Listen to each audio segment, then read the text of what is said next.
So Conor McGregor walks around, when he fought 66, at around 75 to 80 kilograms.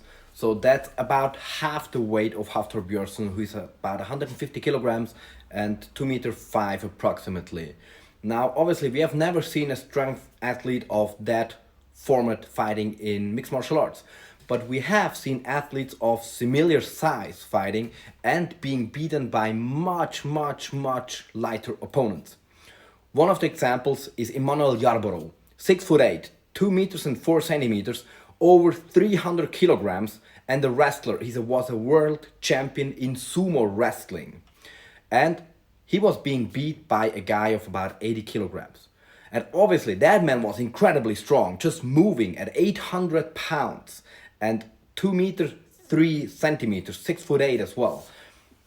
Takes incredible strength. He could do squats and everything, and his opponents looked like dwarfs compared to him, but he still couldn't take them on, even though being an experienced sumo wrestler.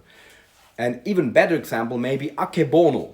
Akebono, also 6'8", huge guy, 233 kilogram, that's about 600 pounds. So he's a huge man and incredibly strong in sumo wrestling. He had over 650 wins and held the highest rank achievable, Yokozuna, and he was the first non-Japanese person to ever achieve that rank. So he was one handful and he knew how to fight. And he as well was being beaten in a fight by 80 kilogram Royce Gracie. So seeing that these huge men with incredible weight, incredible height, and also some fighting training, they knew sumo wrestling, they were trained in fighting, and still it wasn't enough to beat a man of just 80 kilograms who was much more well-rounded, who knew jiu-jitsu, and who was a great MMA fighter. And so maybe that makes it much more easy to grasp the idea of how a fighter that's so much lighter can beat a man of that size, that height, and even that strength.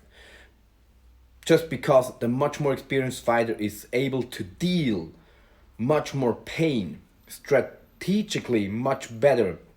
The more well-rounded fighter, much more fast. I think above around 100 kilograms, it just doesn't matter so much more. That's why we see, even in open weight tournaments in other sports, we don't see too many people of huge size win those tournaments, and most of the times people of just about 100 to 110. See you next time.